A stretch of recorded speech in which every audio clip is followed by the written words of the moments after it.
রহমানির রহিম। শিক্ষানীর প্রাইভেট সেন্টারের পক্ষ থেকে সকলকে জানাচ্ছি স্বাগতম। তো বন্ধুরা, আজকে আমরা জ্যামিতির দুটো গুরুত্বপূর্ণ টাইপ সম্পর্কে আলোচনা করব। তো টাইপ দুটি হচ্ছে, একটি হচ্ছে পূরক কোণ, আরেকটি হচ্ছে সম্পূরক কোণ। অর্থাৎ এসএসসি এবং বিসিএস এবং যে কোনো চাকরির পরীক্ষায় এই দুইটা টপিকস থেকে কোশ্চেন এসে থাকে।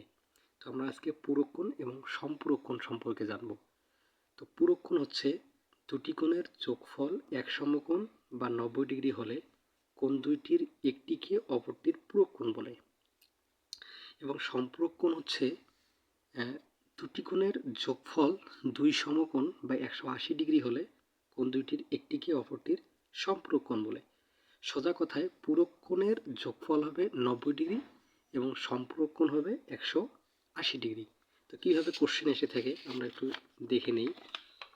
দেখেন, এখানে বলেছে যে 40 ডিগ্রি কোণের পূরক কোণ কোনটি, এবং এখানে বলেছে 125 ডিগ্রি কোণের সম্পূরক কোণ কত। অর্থাৎ এই দুইটা কোশ্চেনেই একটা চাকরির পরীক্ষায় এসেছে। তো দেখেন, পূরক কোণ 40 ডিগ্রি কোণের পূরক কোণ বের করতে বলছে। 40 ডিগ্রি কোণের পূরক কোণ, অর্থাৎ পূরক কোণ মানেই আমরা জানি আসছে যে কোণ দুটির যোগফল হবে কত, 90 ডিগ্রি। তো দেখেন, আমরা জাস্ট পূরক কোণ লেখা আছে, যার কারণে 90-র সাথে যে কোণটা দেয়া থাকবে সে কোণটা বিয়োগ করে দেব। অর্থাৎ 90 ডিগ্রির সাথে আমরা 40 ডিগ্রি 40 ডিগ্রি বিয়োগ করে দিলাম, আমাদের আসবে হচ্ছে কত, 50 আসবে। কত, 50। অর্থাৎ এখানে অপশানে ভুল আছে, এখানে 50 হবে। তো এটা খ আনসার, অর্থাৎ হচ্ছে যে 50 ডিগ্রি আনসার। এখানে দেখেন 125 ডিগ্রি কোণের সম্পূরক কোণ কত।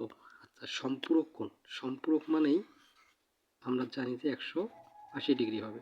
অর্থাৎ 180 ডিগ্রির সাথে আমরা কি করব, মাইনাস করব, যা দেয়া থাকবে কোশ্চেনে 125 ডিগ্রি, অর্থাৎ হচ্ছে 55 ডিগ্রি।